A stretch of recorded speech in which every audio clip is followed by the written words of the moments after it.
नमस्ते श्री अरविंदाय। ओम आनंदमयी चैतन्यमयी सत्यमयी परमे। आमे श्री अरविंद विरचित दिव्य जीवन ग्रंथर विश्व माया शीर्षक विषय संपर्क में आलोचना करुथिले। आज से संपर्क में अधिक किछि आलोचना करिबा। गत थर आमे आलोचना करथिले प्राणगत मन संपर्क रे। आज सेठारु पुणी आरंभ करिबा जीवन प्रति प्राणमय सत्तार सचराचर जो जुगुप्सा बा वितृष्णा रही, अर्थात प्राणगत मन जे जीवन पाखरु लेउटी पलाई आसिबाकु चाहुछि ताहाकु एकांत भाव एक संगत और चूड़ांत परिणाम बोली धरि नेबार कौनसी कारण नाही। कहले प्राणर भूमिका अछि, प्राणर आवश्यकता अछि, प्राणिक चेतना परिपुष्ट हबार यथार्थता अछि। तेणु जीवन रे प्राणर भूमिका अछि। जो दर्शन जो संप्रदाय कहती जे प्राणर कौन से आवश्यकता नहीं, प्राण को दमन करने को हब, सी श्री अरविंद कहते प्राण को दमन करने नुहे, प्राण को दमन कर आवश्यकता नहीं। यार सर्वप्रधान कारण है एक असंतोष भाव, एक व्यर्थता को ही एकमात्र परिणाम बोली मानवा। कहीं एमती कह जाउची ना, गोटे असंतोष भाव भितर अच्छी, गोटे प्राणमय असंतोष भाव अच्छी। जमती अंगुर कोली खटा बोलिक कही ताकू न खाइबा, सेमती गोटे असंतोष भाव, प्राणिक असंतोष भाव रही जाउची। जो असंतोष भाव कहूची कि जे आमे प्राण को गुरुत्व दबानी। आउ व्यर्थता, प्राणिक व्यर्थता मध्य किछि किछि आसुची। कारण प्राणर जेतेक जाक वासना सबुगुड़िक पूरण हो पारेनी, किछि किछि रही जाए अपूरणीय होई। तेणु जहाँ मनीष प्राण स्तर रे भावे से पूरण हुएनी। तेणु व्यर्थतार मात्र अपरपक्षर आदर्शवादी अदम्य आशा और ईप्सितर उपलब्धि विषय तार विश्वास और प्रबल इच्छा को मध्य आमे जेपरि चूड़ांत बोली मानि नेबा नाही। एवं अन्य पक्षरे मध्य प्राणर जो अदम्य आशा सी मध्य ठीक नुहे। प्राण को रिजेक्ट करवा ठीक नुहे कि प्राण को अति बेसी गुरुत्व देई अत्यंत अदम्य आशा प्राण ठारे आरोप करवा मध्य ठीक नुहे। मझिरे गोटे एक्सेप्टेंस अच्छी, रिजेक्ट हेबनी कि से गुड़ाक पर अधिक गुरुत्व दिया जीवनी। गोटे मिडिल पाथ को ग्रहण करने को हब। मात्र ये व्यर्थता बोध को मनर स्तर में जो समर्थन मिलता है, जो कल्पना द्वारा परिचालित हो भावनाशील मन मनुष्यर सकल प्रयास और जावतीय इह चेष्टा पछरे केवल एक माया व भ्रांति ही निहित रही बोली स्वीकार करनिए, सेथिरे तथापि एक मूल्य रही। तेणु मात्र ये जो व्यर्थता बोध जे सबुबेले भूल कथा ता भी नुहे। कारण प्राणिक वासनारे किछि व्यर्थता रहिबो, सेही व्यर्थता रहिबा हेतु वास्तवता आसीबो। व्यर्थता न रहिले वास्तवता आसीबो कोठू? थका मन चाल जीवा, चक्का नयन देखिबा। मन जदि थका न हब, चक्का नयन देखिबा कथा पड़िबो नाही। तेणु जदि किछि व्यर्थता प्राण स्तर रे न आसीबो, ताहले प्राणर मध्य गुरुत्व रहिबो नाही। तेणु व्यर्थता बोध को मनर स्तर रे जो समर्थन मिलता है, जो व्यर्थता आसिला मन कहे जे ए व्यर्थता पूरण हबनी, एठू तुमे पलायन कर, प्राणिक वासना चरितार्थ हबनी। तेणु से पसना पंक को जाओना।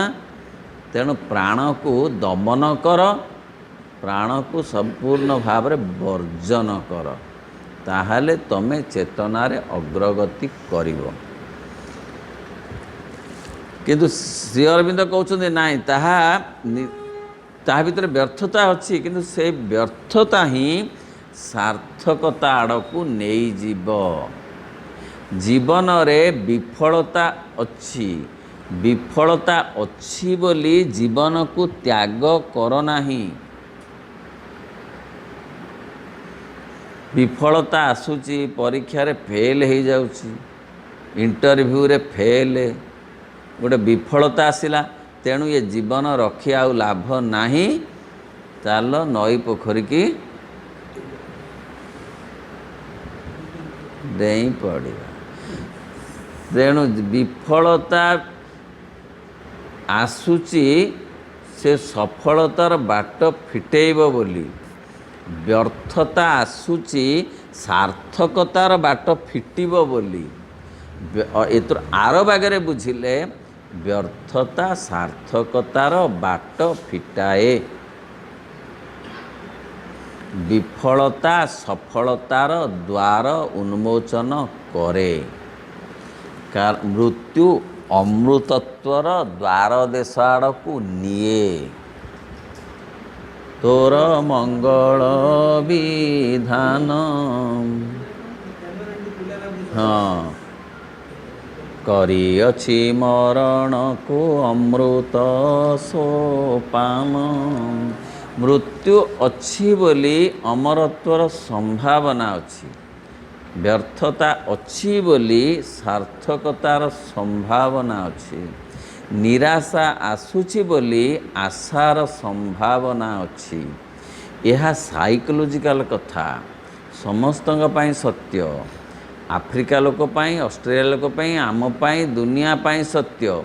श्री अरविंदଙ୍କ पाठ कौन सी देश धर्म जाति संस्कृति पाई कि सीमित नुहे।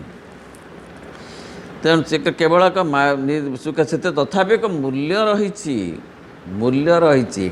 जदि जीवन को एक भ्रांति बोली न कहुब ताहले चलिब नाही। जीवन को भ्रांति बोली कही आड़े दियो ना, किंतु जीवन रे जे किछि भ्रांति अच्छी एक कथा स्वीकार कर। कथा बुझी होउची व्यर्थता को तुम संपूर्ण भाव जीवन व्यर्थता आसीगला बोली जीवन को तुम छाड़ देनी, किंतु व्यर्थता भितर मध्य किछि महत्व अच्छी, ताकू उपलब्धि करने को चेष्टा कर। से ही कल्पना द्वारा चालित होई मन ए मनुष्यर जावतीय राजनीतिक तथा सामाजिक सत्यादर्श को भ्रांति बोली कहे। से जो व्यर्थता आसीगला से व्यर्थता को कहे एटा भ्रांति, से जीवन को भ्रांति कहे। व्यर्थताटा गोटे दिग जीवनर, विफलताटा गोटे दिग, गोटे आस्पेक्ट जीवनर, किंतु विफलता ही जीवन नुहे, व्यर्थता ही जीवन नुहे। किंतु साधारण भाव में कौन करा जाए ना, व्यर्थता को जीवन सांगे एकाकार कर दिया जाए। कलारू समस्त प्रकार असुविधा, कलारू सबु प्रकार विशृंखला घटे, असुविधा घटे, पलायनवाद आसे, जुआड़ू हो पलायनवाद। नई की डेई पड़ा भी एक प्रकार, हिमालय को मध्य पलैबा कौन पाई, व्यर्थता और विफलता। तेणु दीटा जाक कथा किंतु सी कहते नाई नाई से विफलतार भी किछि मूल्य अच्छी, कारण आउ गोटे बाटे जीवाकू अच्छी, ए बाट तुम पाई बोधे नुहे। मनीष राजनीति सब परिपूर्णता लाभ करिबारे तार सकल नैतिक प्रयास को भ्रांति बोली कहे। एपरिक परिपूर्णता पाई कि मध्य तार आवश्यकता अच्छी, कि ताकू मध्य भ्रांति बोली कहे। विफलता को जितेबाला से ग्रहण कर नेला, विफलता को भ्रांति कहला, एवं विफलता रू जहाँ आसब, विफलता जहाँ आनीदेव ताकू भी भ्रांति बोली कहला। अतएव जीवनटा को से भ्रांति बोली शेष को कहे। जीवन अर्थहीन मूल्यहीन ये भाव से ग्रहण करनेला तार व्यर्थता आ विफलता जोगु। सकल प्रकार लोकहितैषिता और सेवा, सकल प्रकार कर्म साधना, जश ख्याति सफलता और सिद्धि को मध्य भ्रांति बोली कहे। ए सबू कथा को मध्य से भ्रांति बोली कहे। कही पलायन पंथी हुए। श्री अरविंद कहउछंती जे जीवन रे सबु कथार आवश्यकता अच्छी मात्र तार गोटे परिसीमा अच्छी। जीवन रे जसर आवश्यकता अच्छी जीवन रे जेते कथा कहले जे सफलतार आवश्यकता सब कथा आवश्यकता अच्छी किंतु गोटे तार परिसीमा अच्छी। मानविक सामाजिक राजनैतिक जावतीय प्रयास सर्वदा सत्य गोटे अमुहा चक भितर पशि भुआ बोलू थाए एवं आमको यथार्थ कौन से लक्ष्य स्थल नहीं पहुँचे पारे किंतु मनीष कौन करुच्ची बड़ केमिति गोटे किए ताको गाइडेंस मिलूनी प्रकृत गाइडेंस मिलूनी सी अमुहा चक भितर अमुहा देउल भितर पशि असुविधारे पड़ी कौन ना जदि विफलता आसिला छि कला जीवन को जदि सफलता आसिला ताला मनीष मानिला नहीं जदि धन बढ़ीगला लटरी उठीगला ताहले से आउ बड़ कौन सान कौन चारि चारि गोइठा दीदी गोइठा आगुरी दौला टिके लटरी किणी केतला आशा रखिला काले मिलिबो बोली जते लटरी उठीगला से चारि चारि गोइठा देला से आगे दी गोइठा पछरे दी गोइठा देला काईकि देला ना से कोटी कोटी टंकार मालिक सफलता सफलता मध्य अमुहा देउल भितर भर्ती करे विफलता मध्य अमुहा देउल भितर भर्ती करे किंतु से दीटा जाक कथा भितरे जो महत्व अच्छी ताकू ग्रहण करने कथा आज इट इज नुहे ताकू तार एसेंस ग्रहण करिवार अच्छी सफलता को आज इट इज नुहे कि विफलता को आज इट इज नुहे चंपा फूल सेमती ना तार एसेंस ताको ग्रहण करिवार अच्छी मनीषर जीवन और मनीषर प्रकृति जो ठीक से पड़ रही है कौन सेमती लाभ किसी हुएनी कहीं तार एसेंस टाक काम न लगेबारु जीवन किसी अग्रगति करेनी ना सफलता द्वारा ना विफलता द्वारा तलू खसे नईक डेकरी सफलता द्वारा चार चारि गोइठा देकरी मध्य तलू खसे खसे ना नहीं धरा को सरा मन करी मध्य से तलू खसे एक परिपूर्ण जो अपूर्णता गुड़ाक भितर घांटी होता है सत्यना मनीष जीवन सेमिति जो श्रीमद् भगवत गीता रे कह जाउछि तमे दुखरे भांगी पड़ ना कि सुखरे तमे एते उत्फुल्ल हुआ नहीं गोटे समानता रक्षा कर समता रक्षा कर समत्व जोग मुच्यते जदि तम भितर समान भाव अच्छी समभाव अच्छी जीवनर सबु परिस्थिति पाई परिवेश पाई ताहाले तुमे जोग करिबा को योग्य एक परिपूर्ण मनुष्यर कल्पना नहीं संसार रे केते आईन करा जाइछि परिपूर्ण मनुष्यर कल्पना नहीं केते कल्पना केते अनुष्ठान गढ़ा होइछि केते संसार रे केते शिक्षा केते दर्शन नैतिक आदर्श धर्म उपदेशर बखाण होइछि केते संप्रदाय आसीछि ताकु रेक्टिफाई करछि ना ना एमती हेलानी वेदर एमती हेलानी उपनिषद ताकु रेक्टिफाई कला ना ना उपनिषद से आस्ते आस्ते आस्ते आस्ते आहरी आहरी पुराण आसला आहरी तक एमती रेक्टिफाई करी बुद्ध धर्म रेक्टिफाई पुणी से रेक्टिफाई होगा एमती रेक्टिफाई हो ब्राह्मण धर्म आसला एमती रेक्टिफाई हो आगू आगू चली कारण सब बेले चाहूँ जे कौन गोटे कले परिवर्तन परिपूर्णता आसीज कौन गोटे कले परिपूर्णता आसीज केते आईन केते शिक्षा केते व्यवस्था 10+2+3 ना 11 गम केते प्रकार रे गढ़ा केते शिक्षा कौन केते प्रकार रे भंगा हेलानी केते दर्शन आसिलानी चारबाक दर्शन आसी और कौन मिलिबो है भस्मीभूत देहस्य पुनरागमन कुतः किए देखी आउ थे आसब ऋणम कृत्वा घृतं पिबेत कर ऋण तापर तुम घी खाइक रह फसीगले कह मु बापा ऋण करते मु करनथिली मते कहीं तुम पुलिस वाला आस मु दस्खत करी ना तुम बापा करते ना बापा को जाई पचार ना बापा नहांती नथिले मु कौन करी तेणु बढ़िया ऋणम कृत्वा ऋतु ये भी गोटे भारतीय दर्शन चारवाक दर्शन पुणी से ही भारत कहूँ जे नाई नाई कहार ऋणी हो रहना परजन्म पुणी ताको बहु परिमाण रे सुझीब नहेले किए छी कर दे कहूँ जा तो पैसा खाई जाऊ डाक्तर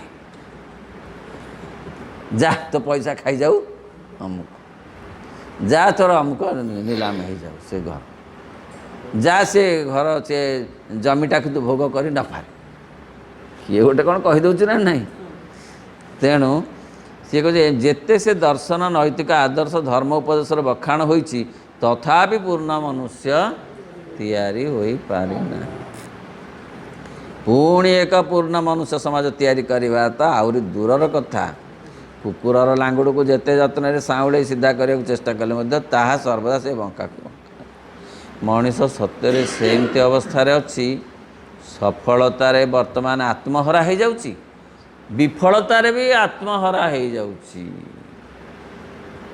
दुखरे भांगी पड़ुची सुखरे मध्य से पुणी अणआयत्त हो जाउची आउरी आउरी असुविधार निजक पकाउची तेणु ताकू दीटा जाक कथा एपर्यंत से ता भितर भार साम्य आनी नाही समभाव से आनी नाही सत्यरे सत्यरे आनी नाही न आनिबारु ए पर्यंत जोग करने को योग्यता तार आसी ना से आग कहुच्छी तुम सत्य कौन संभव होची कहीं मनीष केमिति केमिति अवस्था अच्छी जे ताकू प्रॉपर गाइडेंस मिलूनी कहीं ना से अंतर्मुखी हो पारुनी तार को भितर जो आसंता निर्देश भितर जो आसंता जो वार्ता सत्य से शुणी पारुनी पढ़िली गोटे कथा भल जे मनीषर गोटे दीटा जीवन प्रत्येक मनीषर अच्छी गोटे बाहर जीवन गोटे भितर जीवन प्राणीर खाली बाहर जीवनटा अच्छी प्राणीर भितर जीवन जियार गोटे बाहर जीवन अच्छी भितर जीवन नहीं मनीषर दीटा जीवन ये दीटा जाक जीवन को जोड़े जी जोड़े ता ना जोग जोग बोले ये नाक कान चिपा नुह म से गुड़ा कह सुस्थ रही बाट जोग करने प्रस्तुति जोग हूँ दीटा जाक कथा को जोड़ जी किए जोड़ से भारी सुंदर भाव लिखते जोड़ किए ध्यान प्रार्थना पठन मनन अनुशीलन ये हूँ जोड़ ओह मत एत भल लगे कहली सत्य तो आमे कर प्रार्थना कले आमको कूले कौन मिल प्रार्थना आमको जोड़ कहा सांगे अंतर्जीवन को बहिर्जीवन सांगे तेणु बहिर्जीवन बंचिबा रे विपद प्रबल जहाँ घटुची अंतर्जीवन सांगे जोड़ी रखिले विपद कमी विफलता आसिले तेरे नईकी डेइबा को होउथिबो सेति भितरु किए कहिबो जदि प्रार्थना थाए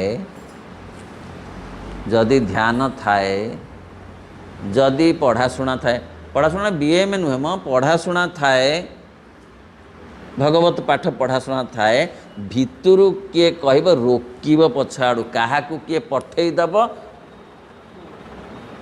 सीए पठेदब किए सीए पठेदब अंतर्जीवन पठेदब ठीक ना नहले अंतर्जीवन ये बहिर्जीवन रे से विनाश हो तेणु दीटाक जीवन को जोड़ापी केते दरकार पढ़ा दीक्षा तो ना प्रभुंर जहाँकर दीक्षा अच्छी था किए भूल कहूना दीक्षा भी जोड़ दीक्षा भी जोड़े शिक्षा भी जोड़े जार दीक्षा अच्छी दीक्षा जोड़ू जार शिक्षा अच्छी शिक्षा जोड़ू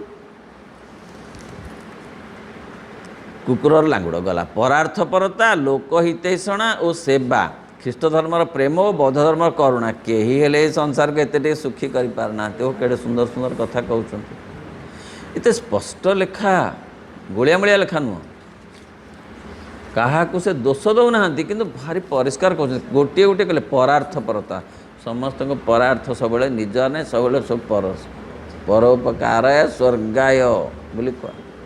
ଖାଲି ପରୋପକାରାୟ ସ୍ୱର୍ଗାୟ ଯେ ପରିପୂର୍ଣ୍ଣତା ଆଣିଦେଲା କି,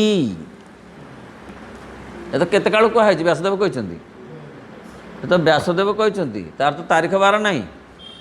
ହେଲା କି ପୃଥିବୀ ସ୍ୱର୍ଗ ନାହିଁ। ଲୋକ ହିତୈଷଣା, ଲୋକଙ୍କ ପାଇଁ କାମ କରିବା, ଜନସେବା, ହେଲା କି ସ୍ୱର୍ଗ ପୃଥିବୀ ହେଲା। ଆଉ କ'ଣ ସେବା, ଖ୍ରୀଷ୍ଟ ଧର୍ମର ପ୍ରେମ, ହେଲା କି ପୃଥିବୀ ସ୍ୱର୍ଗ ହେଲା କି, ଦିବ୍ୟ ଜୀବନ ହେଲା କି, ଅତିମାନବ ଆଇଲେ କି 2000 ବର୍ଷ କି 5000 ବର୍ଷ କିଏ ତ କେତେ ହଜାର ବର୍ଷ ହେଲା ଏଇ ଶବ୍ଦ ଗୁଡ଼ାକ ଅଛି। ବୌଦ୍ଧ ଧର୍ମର କରୁଣା ଆଣିଲା କି ଜୀବନର ପରିପୂର୍ଣ୍ଣତା, ଆହୁରି କ'ଣ ଅଛି? ଇଏ ନୁହଁ, କେବଳ ଏଠି ସେଠି ହୁଏତ ମାତ୍ର ମୁହୂର୍ତ୍ତକ ଲାଗି ଅତି କିଞ୍ଚିତ ସାନ୍ତ୍ୱନା ବା ଶାନ୍ତି ଦେବା ବ୍ୟତୀତ ମାନେ କିଛି ହେଲେ କରିନାହାନ୍ତି। କେହି ଏମିତି ଲେଖିବେନି, ଶ୍ରୀ ଅରବିନ୍ଦ ଲେଖିପାରନ୍ତି। ବିଶ୍ୱବ୍ୟାପୀ ଦୁଃଖର ହୁତାସନ ଉପରେ କେବଳ କେତେ ବିନ୍ଦୁ ପାଣି ପକାଇବାକୁ ସମର୍ଥ ହୋଇଛନ୍ତି। ହଁ, ପାଣି ଟିକେ ପକାଇଛନ୍ତି, ସେ ଟିକେ କମିଯାଇଛି, ପୁଣି ଜଳିଛି। ହଁ, ମନୁଷ୍ୟର ସକଳ ଉଦ୍ଦେଶ୍ୟ ପରିଶେଷରେ କେବଳ କ୍ଷଣସ୍ଥାୟୀ ଓ ବୃଥା ବୋଲି ପ୍ରମାଣିତ ହେଉଛି। ଶେଷକୁ ସେଇ ବୃଥା, ସେଇ ବ୍ୟର୍ଥ, ସେଇ ନୈରାଶ୍ୟ, ସେଇ ସବୁ କଥା। କେହି ପରିପୂର୍ଣ୍ଣତା ଆଣିପାରି ନାହାନ୍ତି, ସମୟ ଆସିନଥିଲା ବୋଲି ଆଣିପାରି ନାହାନ୍ତି। କ'ଣ ସେ ଏହି ମୁହୂର୍ତ୍ତରେ ବୃଥା ବୋଲି ପ୍ରମାଣିତ ହେଉଛି, ତାର ସକଳ ସିଦ୍ଧି ତାକୁ କୌଣସି ସନ୍ତୋଷ ଦେଇପାରୁନାହିଁ ଓ ଏହି ମୁହୂର୍ତ୍ତରେ ହାତକୁ ଆସି ପର ମୁହୂର୍ତ୍ତରେ ଖସି ପଳାଉଛି। ତାର ଯାବତୀୟ କର୍ମ କେବଳ ଏତେ ବା ଏତେ ଆୟାସ ବା ପରିଶ୍ରମରେ ପରିଣତ ହୋଇ ରହୁଛି। ତାର ସଫଳତା ବା ବିଫଳତା ମାନେ ତାକୁ କୌଣସି ନିର୍ଦ୍ଦିଷ୍ଟ ଫଳ ଲାଭର ଅଧିକାରୀ କରିପାରୁନାହାନ୍ତି। କେତେ ସଫଳତା ପାଇଲେ ମଧ୍ୟ ଜୀବନ ପୂର୍ଣ୍ଣ ହେଉନାହିଁ। ବିଫଳତା ଜୀବନକୁ ପୂର୍ଣ୍ଣ କରିପାରୁନି, ସଫଳତା ଜୀବନକୁ ପୂର୍ଣ୍ଣ କରିପାରୁନି, ସୁଖ ଜୀବନକୁ ପୂର୍ଣ୍ଣ କରିପାରୁନି, ଦୁଃଖ ବି ଜୀବନକୁ ପୂର୍ଣ୍ଣ କରିପାରୁନି। ଆହୁରି କ'ଣ ରହିଯାଉଛି? ଯେଉଁ କଥା ଆସିନାହିଁ ବୋଲି ଜୀବନ ପୂର୍ଣ୍ଣ ହୋଇପାରୁନାହିଁ। ସେ ଆହୁରି କଥାଟାକୁ ଶ୍ରୀ ଅରବିନ୍ଦ ଆଣିଛନ୍ତି, ଯାହାକୁ ବୁଝିବାକୁ ସମୟ ସାପେକ୍ଷ ହେଉଛି ସାଧାରଣ ଲୋକକୁ, ତେଣୁ ତାର ପ୍ରଚାର ଘଟିପାରୁନାହିଁ। ଯଦି ବର୍ତ୍ତମାନ ଆମେ ଗୋଟେ ସାଧାରଣ ଲୋକକୁ କହିବା ଯେ ଦୁଃଖ ଜୀବନର ଶେଷ କଥା ନୁହେଁ, ସୁଖ ଜୀବନର ଶେଷ କଥା ନୁହେଁ, ଆଉ ଗୋଟେ କଥା ଅଛି, ସେଇଟା ହିଁ ଜୀବନର ଶେଷ କଥା, ସେ କହିବ ମୁଁ ଖସିଲି ଚାଲିଲି। ଇଏ କି କଥା? ସୁଖ ଜୀବନର ଶେଷ କଥା କହୁନା ଦାଦା, ଠିକ୍ ନା? ଦୁଃଖ ଜୀବନର ଶେଷ କଥା ନୁହଁ, ନାଇଁ, ସୁଖ ଜୀବନର ଶେଷ କଥା କହିଲେ ସିନା ଭଲ ଲାଗିବ। ଆଚ୍ଛା, ଆଉ ଗୋଟେ କଥା ଅଛି, ଆଉ କ'ଣ ଅଛି? ଆନନ୍ଦ। କହିଲେ ଆନନ୍ଦ ତାଙ୍କୁ ଖାଇଲେ ହେଉଡ଼ି ମାରୁଛୁ ଆନନ୍ଦ? ନାଇଁ, ସେଇଟା ଆନନ୍ଦ ନୁହେଁ, ସେଇଟା ସୁଖଟା। ସେଇ ଶବ୍ଦ ସେମିତି ବୁଝିଦିଏ, ପ୍ରଭୁଙ୍କୁ ପଢ଼ିଥିବା ଲୋକ ବୁଝିପାରିବ। ହଁ ହଁ, ଠିକ୍ କଥା। ବିଶ୍ୱବ୍ୟାପୀ ଦୁଃଖର ଗଲା, ସକଳ ମୋର ହାତକୁ ଯାବତୀୟ କର୍ମ କେବଳ ଏତେ ବା ଏତେ ଆୟାସ ବା ପରିଶ୍ରମରେ ପରିଣତ। ସବୁବେଳେ ପରିଶ୍ରମ ହେଇଯାଇଛି, ଖାଲି ଶ୍ରମ ହେଇଯାଉଛି। ମନୁଷ୍ୟ ଜୀବନରେ ଯେଉଁଠି ଯାହା କିଛି ବଦଳୁଛି ତାହା କେବଳ ଉପରେ ରୂପ ବା ଆକାରଟାରେ ବଦଳୁଛି। ବୁଝି ହେଉଛି? ଖାଲି ଆକାର ବଦଳୁଛି, ପ୍ରକାରରେ କିଛି ବଦଳୁନି। ସେଇ +2 IA BA MA, ପୁଣି କ'ଣ ନାହିଁ PU PP, କ'ଣ +3, କ'ଣ MA ଆମ ବେଳେ, ପୁଣି କ'ଣ +2, କ'ଣ ହେଇ 10+2 କ'ଣ ଛାଡ଼। ତେଣୁ ଏତେ ସବୁ ବଦଳୁଛି, କିନ୍ତୁ କିଛି ମଞ୍ଜ ବଦଳୁନି, ଖାଲି ବେଢ଼ଣ ଗୁଡ଼ାକ ବଦଳି ଯାଉଛି। ହଁ, ଯେଉଁ ମଞ୍ଜଟା ନା ସିଏ ଯେମିତି ସେମିତି ମଇଳା, ତା ଉପରେ ଖାଲି ସଫା କନା ସବୁ ନାଲି କନା କେତେବେଳେ ଗୁଡ଼େଇ ଯାଉଛି, କେତେବେଳେ ହଳଦିଆ କନା ଗୁଡ଼େଇ ଦେଉଛନ୍ତି, କେତେବେଳେ ନେଳି କନା ଗୁଡ଼େଇ ଦେଉଛନ୍ତି, କିନ୍ତୁ ଯେଉଁ ମଇଳା ଭିତରେ ସେଇ ମଇଳା ଅଛି, କିଛି ପରିବର୍ତ୍ତନ ହେଉନାହିଁ ଶିକ୍ଷାଜନିତ।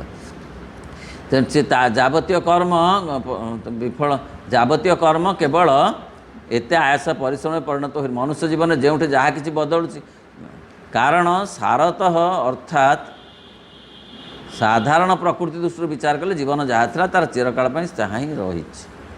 ଜୀବନ ବୁଦ୍ଧଦେବଙ୍କ ବେଳେ ଯାହା ଥିଲା ସେଇଆ ଜୀବନ ହେଇକିରି ଅଛି। କାମନାର ବିନାଶରେ ଦୁଃଖର ବିନାଶ ଘଟି ନାହିଁ, ଖାଲି ସଭା ସମିତିରେ କିଏ କହୁଛି, କିଏ ବି ତାକୁ ଶୁଣୁନାହାନ୍ତି। ସେତିକାଳରୁ ସେ କୁହାହେଉଛି, କିଛି ତା'ର ବିଶେଷ କାର୍ଯ୍ୟକାରୀ ଘଟୁନାହିଁ। ତେଣୁ ଜୀବନ ଯେମିତି ଥିଲା ସେମିତି ଅଛି, ଖାଲି ବଦଳି ଯାଇଛି, ବାହାର ଚାକଚକ୍ୟ ବଦଳି ଯାଇଛି। ଇଏ ଡିବି ଲଣ୍ଠନ ଥିଲା, ଇଏ ଆଲୁଅ ହୋଇଯାଇଛି। ଇଏ ଯେଉଁ ମୋବାଇଲ ଫୋନ୍ ନଥିଲା, ଚିଠିକି ଚାହିଁକି ଲୋକ ବସିଥିଲେ, ଚିଠି ଆଗରୁ ମଧ୍ୟ ଖାଲି ଶୂନକୁ ବସିଥିଲେ ଠାକୁରଙ୍କୁ ପ୍ରାର୍ଥନା କରିକିରି। ଏବେ ସେଇଟା ମୋବାଇଲ ଗୋଲମାଲ ସବୁ କରୁଛି, ଅଧିକ ଲାଭଠୁ କ୍ଷତି ଅଧିକ କରୁଛି। ପରିବର୍ତ୍ତନ ଏଇଗୁଡ଼ାକ ହେଇଛି, କିନ୍ତୁ ଜୀବନର କିଛି ପରିବର୍ତ୍ତନ ଭିତରୁ ଘଟିନି, ଭିତରୁ। କାରଣ ବିଷୟଟିକୁ ଏଇଭଳି ବିଚାର କରିବାର ହୁଏତ କିଞ୍ଚିତ ଅତିରଞ୍ଜନ ରହିଯାଇପାରେ, ମାତ୍ର ଏଥିରେ ଥିବା ଶକ୍ତିଶାଳୀ ସତ୍ୟଟିକୁ କଦାପି ଅସ୍ୱୀକାର କରାଯାଇପାରିବନି। ହଁ, ଟିକିଏ କ'ଣ ପରିବର୍ତ୍ତନ ହେଇଥାଇପାରେ, କିନ୍ତୁ ସିଏ ପରିବର୍ତ୍ତନ ଏତେ ଆଖି ଦୃଷ୍ଟିଆ ନୁହେଁ। ଏହା ପଛରେ ମନୁଷ୍ୟ ଅଙ୍ଗେ ଲିଭେଇ ଆସିଥିବା ବହୁ ଶତାବ୍ଦୀର ସମର୍ଥନ ରହିଛି ଏବଂ ଏହା ଭିତରେ ଏପରି ଏକ ତାତ୍ପର୍ଯ୍ୟ ନିହିତ ରହି ଯାହାକି କୌଣସି ନା କୌଣସି ସମୟରେ ଏକ ସ୍ୱତଃ ସିଦ୍ଧ ଦୁର୍ବାର ସତ୍ୟର ରୂପ ଧରି ମନୁଷ୍ୟକୁ ଚିତ୍ତକୁ ଅଭିଭୂତ କରିଦେବାକୁ ଆସୁଛି। ନୂଆ ଗୋଟେ ଶତାବ୍ଦୀରେ ଗୋଟେ କଥା କିଛି ଆସୁଛି। ଦର୍ଶନ କେତେବେଳେ ବଢ଼ିଛି, କେତେବେଳେ ବିଜ୍ଞାନ କେତେ ବଢ଼ିଛି, ପ୍ରକୃତରେ ବିଜ୍ଞାନ କେତେ ଡେଭଲପ୍ କରୁଛି। 100 ବର୍ଷ ତଳେ, 200 ବର୍ଷ ତଳେ, 500 ବର୍ଷ ତଳେ ଯାହା କିଛି ନଥିଲା ତାହା କେତେ ସମ୍ଭବ ହେଉଛି। କେବଳ ସେତିକି ନୁହେଁ, ମାତ୍ର ଇହ ଅସ୍ତିତ୍ୱର ମୌଳିକ ବିଧାନ ଓ ମୂଲ୍ୟଗୁଡ଼ିକ ଯଦି ପ୍ରକୃତରେ ଅପରିବର୍ତ୍ତନୀୟ ହୋଇ ରହିଥାଏ ଏବଂ କେବଳ ଏକ ପୁନରାବୃତ୍ତିର କ୍ରମରେ ଯେଉଁ ସଂସାର ଚକ୍ର ଚାଲିବାକୁ ବାଧ୍ୟ ହେବ ବୋଲି ନିର୍ଦ୍ଦିଷ୍ଟ ହୋଇଥାଏ ଏବଂ ବହୁ କାଳରୁ ଏହିପରି ଏକ ଧାରଣା ହିଁ ପୃଥିବୀରେ ପ୍ରଚଳିତ ହୋଇ ଆସିଛି। କହିଲେ ନାଇଁ, ପ୍ରକୃତି ନୈବ ମୁଚ୍ୟତେ, ସେ ହେବନି, ସେ ପୃଥିବୀ ସେମିତି ରହିବ, ସେମିତି ରହିବ। ମନୁଷ୍ୟ ପ୍ରକୃତି ମଲେ ତୁଟି। କାହିଁକି ଚେଷ୍ଟା କରୁଛ? ସାଧାରଣ ଭାବରେ ଏ କଥା ଏପର୍ଯ୍ୟନ୍ତ ମଧ୍ୟ ଲୋକ କହୁଛନ୍ତି, ଘଟୁଛି ମଧ୍ୟ ତାହା। ସେ ସେଇ କଥା କହୁଛନ୍ତି। ଧାରଣା ପୃଥିବୀ ତ ଏ ବିଷୟଟିକୁ ଏଇଭଳି ଏକ ନୈରାଶ୍ୟମୟ ଦୃଷ୍ଟିରେ ବିଚାର କରିବେ ତ ଆମର ଆଉ କ'ଣ ଚାରା ହିଁ ରହିବ, ଆଉ କିଛି ବାଟ ଆମର ନାହିଁ। କେବେ ଆଶା ଯେତିକି ଆମର ହେଉଛି, ସତରେ ନିରାଶା ତାଠୁ ବଳେଇ ଯାଉନି। ସବୁ କଥାରେ ଘରେ ବାହାରେ। ଅଫିସ୍ ଯାଉଛି, ଅଫିସର ସାଙ୍ଗରେ ଆଜି ଦେଖାହେବ, କହିଥିଲେ ଆଜି ଆସିବାକୁ, ଦସ୍ତଖତ କରିଦେବାକୁ, କରିଦେଇ ପାରନ୍ତି, ପୁଣି କହୁଛନ୍ତି ନାଇଁ ନ କରିପାରନ୍ତି। ତାଙ୍କର କ'ଣ କୁଆଡ଼େ ମିଟିଂ ଥିବ, ବସିଥିବେ, ପୁଣି ଛାଡ଼, ସେ ନୁହେଁ। ଆଶା ଅଛି, ନିରାଶା ବି ତାଠୁ ବେଶୀ ହେଉଛି। ଘରେ ସେମିତିକା, ଅନ୍ୟମାନଙ୍କଠୁ ଆଶା ରହୁଛି, ତାଠୁ ନିରାଶା ବଳେଇ ଯାଉଛି।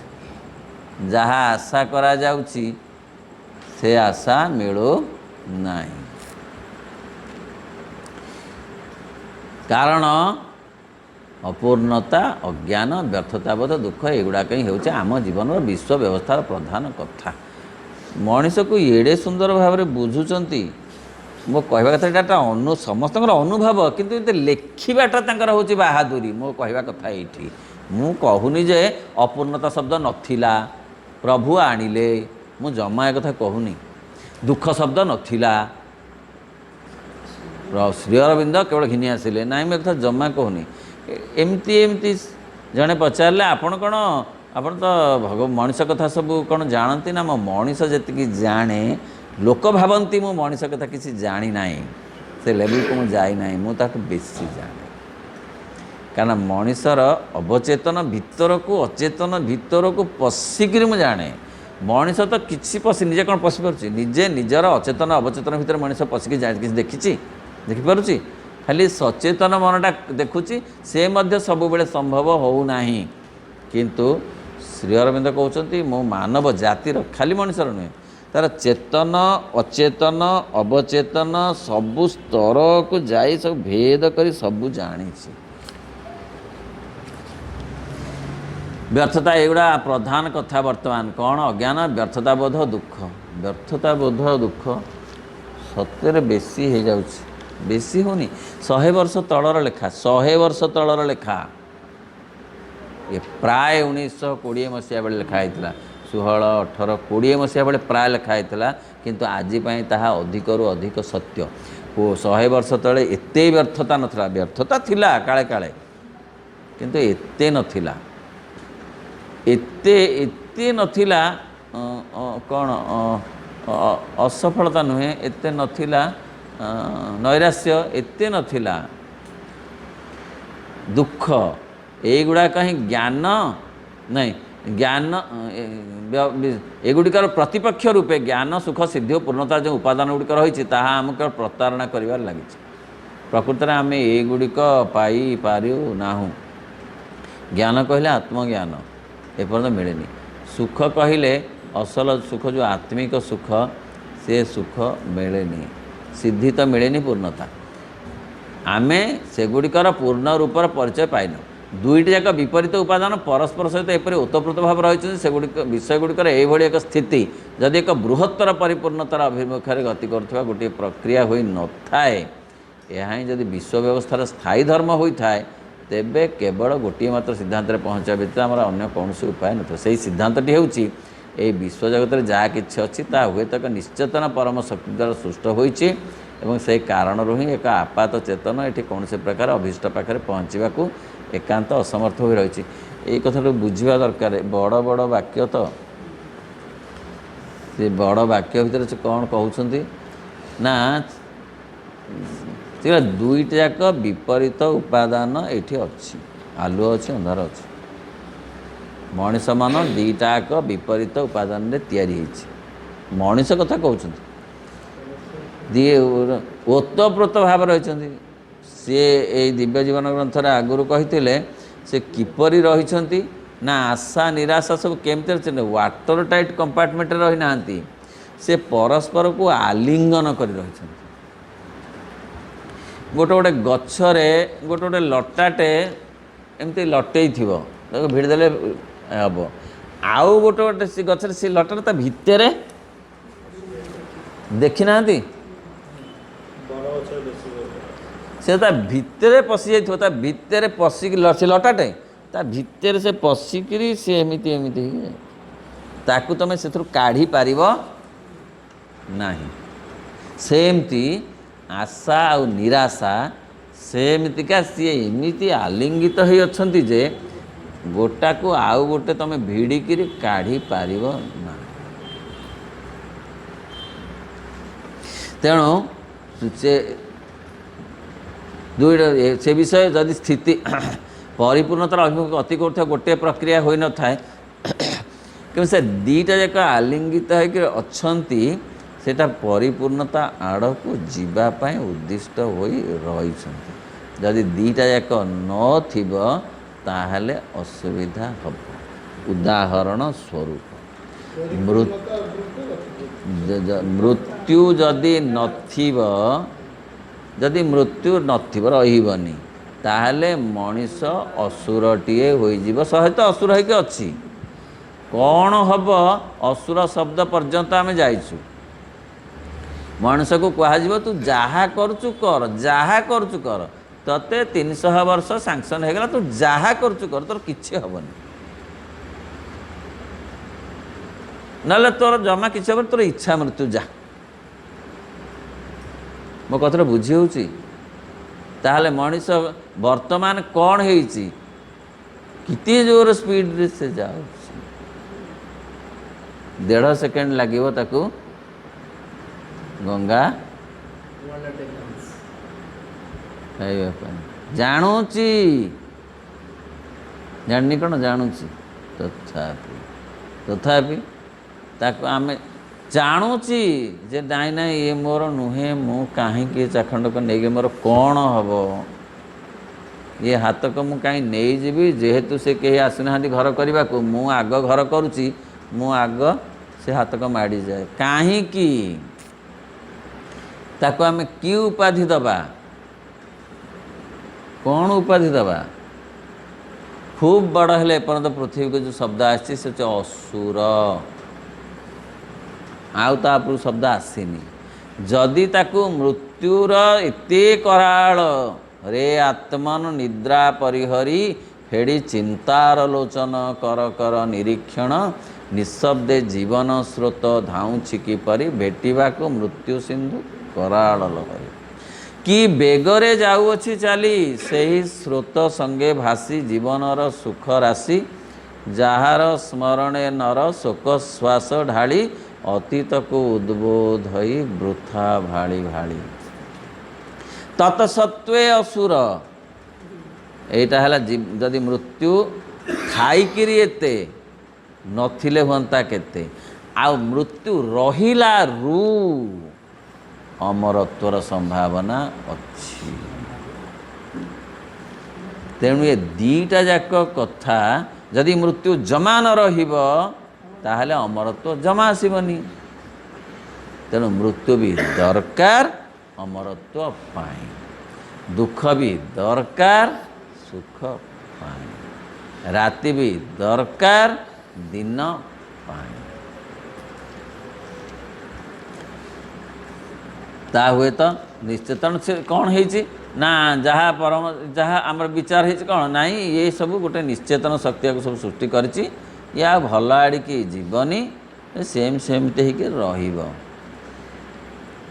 ଅଥବା ଏ ବିଶ୍ୱକୁ ଜାଣିଶୁଣି କେବଳ କଷ୍ଟ ଭୋଗ ବ୍ୟର୍ଥ ଭିତରେ ବାନ୍ଧିକି ରଖା ହେଇଛି, ସିଦ୍ଧି ଏଠାରେ ମିଳିବ ନାହିଁ, ଏମିତି ବି ଧାରଣା ହେଇଛି ଯେ ଏଠି କିଛି ଭଲ କଥା ହେବନି, ଏମିତି ଯାଉଥିବ, ଏମିତି ଆସୁଥିବ, ଏମିତି ସବୁବେଳେ ନିର୍ଯାତିତ ହେଉଥିବ, ଅପମାନିତ ହେଉଥିବ, କଷ୍ଟ ପାଉଥିବ, ଯନ୍ତ୍ରଣା ପାଉଥିବ, ଏ ଶରୀର ଏମିତିକା ଜର୍ଜରିତ ହେଉଥିବ ରୋଗରେ ଆଉ ଜରାରେ, ଏ ପ୍ରାଣ ଜର୍ଜରିତ ହେଉଥିବ କେଉଁଥରେ ନା ବିଭିନ୍ନ ପ୍ରକାର ଅଶାନ୍ତିରେ ଅସନ୍ତୋଷରେ, ଏ ମନ ଏମିତି ଜର୍ଜରିତ ହେଉଥିବ ସୁଖରେ ଆଉ ଦୁଃଖରେ। ସୁଖରେ ବି ଜର୍ଜରିତ ହୁଏ ମନ, ଦୁଃଖରେ ମଧ୍ୟ। ଏହା ବଦଳିବ ନାହିଁ, ଏମିତି ଧାରଣା ଆଜି ତାରିଖ ପର୍ଯ୍ୟନ୍ତ ସାରା ବିଶ୍ୱରେ ଅଛି।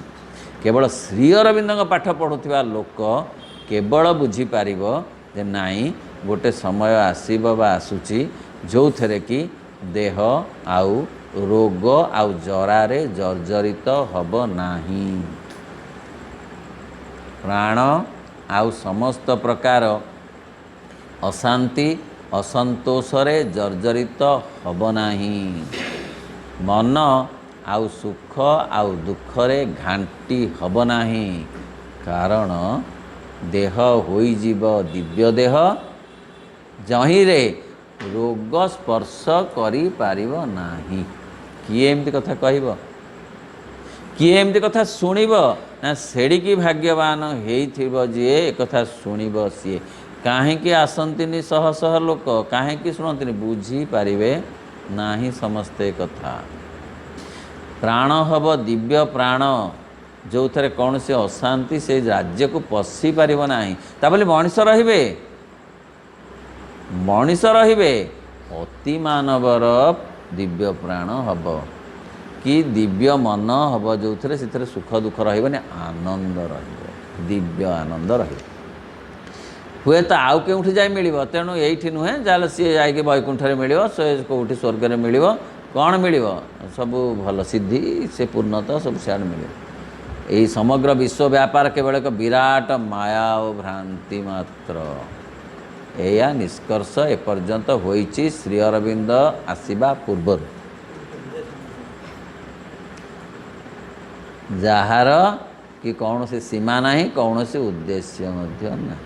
ତେଣୁ ଏ ବିଶ୍ୱର କୌଣସି ଉଦ୍ଦେଶ୍ୟ ନାହିଁ, ଏ ଭ୍ରାନ୍ତିର କୌଣସି ସୀମା ନାହିଁ, ଏମିତି ତାହା ଚାଲିଛି ଚାଲିବ। ଏହି ଧାରଣାକୁ ପ୍ରତିହତ କରିବା ପାଇଁ ଶ୍ରୀ ଅରବିନ୍ଦ ଆସି ଉଦ୍ଘୋଷଣା କଲେନି, କେବଳ ସିଏ ତାକୁ ଚେତନାରେ ଆଣିଲେ ଏବଂ କାର୍ଯ୍ୟକାରୀ କରୁଛନ୍ତି ମା।